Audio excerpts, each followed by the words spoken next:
Alright guys, so here's the latest project. That is a John Deere B unstyled hood with gas tank laying on the bench here. And you can see that around the outlet there, a bunch of JB welds smeared. Somebody's tried to solder this up. It's been leaking. The small tank back here looks like it's had the same Band-Aid treatment going on. This back here is kind of rotten looking. This come off of this tractor. This is I think this is a 38B. It's unstyled. I'm thinking it's a 38, might be 37 or so. Hell, I don't know. Anyhow, it's unstyled B. I picked this up a couple of months ago. It's been sitting here. I've been working on other stuff. I finally got around to making it a point to get out here and get this thing straightened up, get it going. I drove it in here to where it's sitting now. I picked it up. It was running real rough. That tire over there, you can tell it's sitting kind of cattywampus. That tire over there is flat, completely flat. And the boy that I bought it off of, he bought it at an auction. He thought he was getting a real super good deal. He was going to flip it, and he drove it on home on that flat tire. It doesn't appear like it hurt the rim at all, but that tire is shot. So anyhow, I bought it off a fella, and he'd only had it for like a week. He doesn't know much history about it. He just happened to be at a state auction, and they were selling it. So he thought he's going to make a buck, and he made a few hundred off of me, I'm sure. But anyhow, I think I got a pretty good deal on it. It runs pretty rough, but it does run. So just in the investigating that I've done, and I'm no mechanic, but I'm starting to learn. You know, I'm trying to learn. I noticed that you can see a strip of gray there under the mag. The mag has been twisted since this tractor's been painted. So I'm thinking that the reason it's running so rough is because the thing's running a little bit out of time. So I figured I'd go ahead and fix that tank, get the gas to quit dripping, and get that fixed, put it back on here, and then I'll adjust the timing and stuff and see if I can get this thing running a little smoother. So anyhow, what I've done so far to get the tank off, pretty simple on these old tractors really. Up here on the front pedestal, there's a cover. This cover's held on with 2 bolts, and there's a bearing inside there. When you take these 2 bolts out, you pull that cover off, that bearing comes with it. And then I just took that off to get a good look in there and see what was going on. You won't have to take that plate off if you don't want to. So anyhow, you take that front cover off, and you can see the end of your steering shaft. We come back up here on the end of the steering shaft, you get the steering wheel. Steering wheel's held on by that nut, and the steering wheel is kept from spinning by that woodruff key. So essentially you just unthread the nut, and if you're lucky, you tap on the back of the steering wheel, it pops right off. You pull the woodruff key out of the shaft, and then you just manually, you got the shaft running a long ways here, you just manually turn that shaft. And rather than turning the front end up here, now the shaft is unscrewing itself. So you unscrew the shaft until the threaded portion's out the gearbox, and then you just grab it, slide the whole rod out. And you see the rod standing up over here. This is the steering shaft. Again, this is the steering wheel end. So it's just threaded. It's got a slot for the key in it. That spot there is where it rubs on the support. And here is your worm gear on the end of that steering shaft. I'll show you the that front cover with that bearing that comes off. That's it right there, held on with those 2 bolts right there. So once you get your steering shaft off, if you're not lucky out here, you may have to put like a 3-jaw puller on your steering wheel. Maybe give it a little tap, and that's what I had to do. I put a 3-jaw puller on there and give it a little love tap, and the whole damn works popped off then, which was good. It come loose. The woodruff key was stuck in my shaft. I took my acetylene torch and just kind of gently heated up around that woodruff key and beat on it with a screwdriver, old nasty screwdriver and a hammer, not to damage anything, and put enough heat on it, and it finally did pop apart then. So got my shaft out, and then to get the tank and hood and everything off, There's only 4 bolts to hold the thing together. You got 1 on each corner here. So, you know, back here, you're up under here, you're up under here. Those are the back 2. And then here at the front, you got this spot here, and you can see that one over there on that little flange. And that's it. Then you kind of spread the hood apart, and you can slide the whole mess up off the stacks. You don't even have to take off the stacks. So that's where I'm at right now. I got it all tore apart, which you can see. I just started to pick the JB weld off, and you can see there's a good bit of JB weld on there still, and then it looks like a nasty old smearing of solder under that. So I'm gonna hit this with a torch and burn that JB weld off. JB weld burns off pretty decent. What you can't pick off, go ahead and torch it and wire brush off. JB weld comes off pretty good with some torch. And I'm gonna clean that up. I'm gonna clean that one up there, and if I can solder it back, I'm gonna solder it. If not, probably braze it. So I'll get on that, and I'll catch you guys up here in a little bit. All right, guys, so here's what it looks like after I heated it up. I just used a propane torch, so I didn't even need to get out the big torch, but just use a propane torch and burn that JB weld and solder off of there. And I got this wire wheel that I use on my drill. I use a heck out of that. That's like $3 for a pack of them at Harbor Freight or something, and I get more use out of them. I should have bought some of them a long time ago. So invest in that little piece of equipment there next time you're at Harbor Freight, or if you guys are too good to shop at Harbor Freight, you know, I guess you could buy it from Snap-on or wherever. But so I got it all cleaned up here, and it's actually tinned really well. So I think I'm going to go ahead and try to solder it, and we'll see what happens here. I'm not the best at soldering, but I'm going to give it a shot. I'll catch you guys up here in a bit. Alright guys, so I didn't spend much time trying to solder this. Put a little flux around it with a little acid brush or whatever, warmed it up.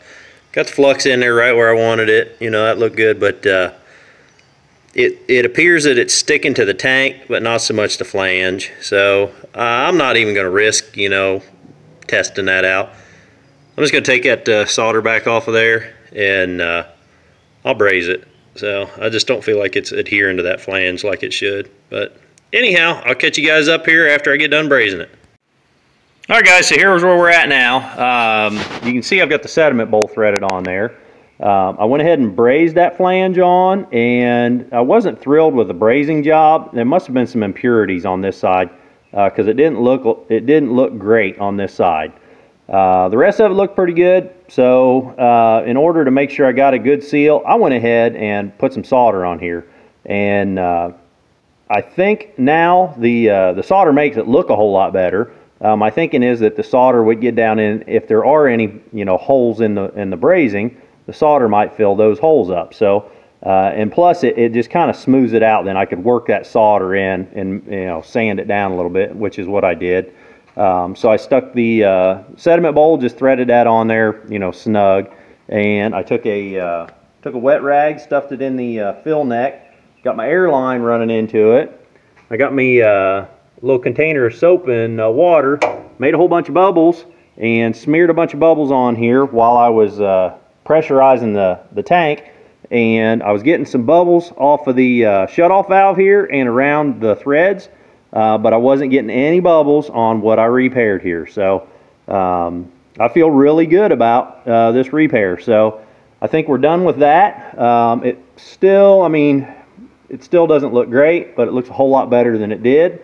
So I think we're good with that. We'll clean these up, and I'll catch you up in a while. Alright, so it's been a few weeks actually since I last worked on this, and I painted it. It's actually been sitting here painted for about 3 weeks, so this paint is pretty well cured as it's going to get. You can see there's the repair on the main part of the tank. I think the last little clip there, you could see that I had brazed it and soldered it. I mean, it don't look perfect. It looks nowhere near perfect, but it's a damn sight better than it was.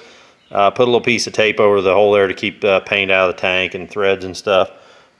This down here, again, don't look perfect. It could be better, but it could be a whole lot worse too. This down here, this tank, is not in use, and they had it just all globbed up with solder all around here trying to seal that up. For what reason, I don't know. There's no three-way valve on the tractor or nothing, so I just melted all that solder off there, which just cleaned up that flange. And when I melted all that, I was using a propane torch, and it pretty well ate up the paint around, you know, on this tank on the bottom. And using a piece of cardboard and spraying with this Rust-Oleum. Rust-Oleum makes a John Deere green. They also make John Deere yellow. And it seems like I always got a can or two laying around. I just held a piece of cardboard up and blocked over the decal and shot that. And I think it turned out pretty good. I didn't want to have to buy a whole new set of decals just for this, you know, repairing this crap. So I painted, you can see I painted the bottom of the tank, you know, sanded that up and everything, getting it purfect. Painted, I didn't do much cleaning on this. I just painted that to keep it from rusting. And also, some of the components over here were needed a little attention. You can see the color change here. Sanded on that, painted it. It was starting to show some rust just from the hood riding on it there. The paint, you know, the original, well, it's not original, the paint that's on the tractor before I painted anything, where it gets hot, like this radiator gets hot. I don't know how well it's going to show up on the video here, but it's fading out and it's turning like a lime color. So like the top of the radiator is kind of lime, but the pedestal right next to it doesn't get hot like the radiator does, and that's nice and green yet. So a couple other spots, the head's kind of turning a lime color, cylinder's kind of turning a lime color. Some of these things, like these rods going across here, this line, this tube here, I sanded. This one here in particular was starting to show some rust and stuff. So while I was painting that over there, I just come over here with my spray can and you know, sand it up, hold a piece of cardboard over everything I don't want painted, and then just hit it with a spray can. So it's cleaned up a little bit. This was, you know, not meant to be any kind of a real cleanup job, but I figured what the heck, while I got the thing off, I'll just go ahead and spray some green on some stuff. So I see a little bit of a mask there.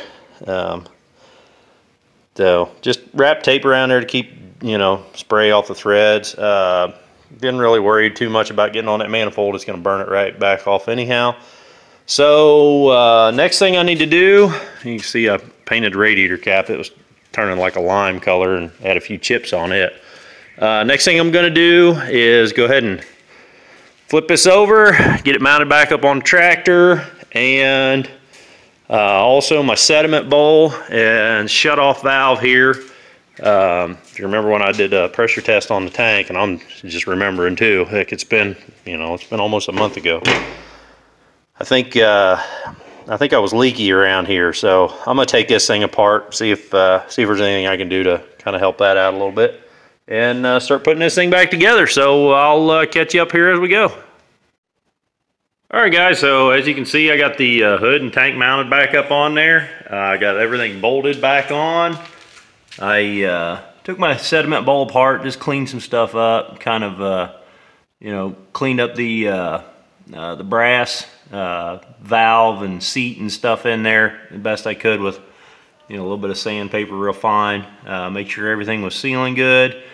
Put Teflon tape on there. Some guys hate Teflon tape for that sort of thing. They swear by plumber's putty or whatever. I use Teflon tape on my fittings. I don't have no trouble. So got it all plumbed back in, and this thing has been sitting so long that I got it timed.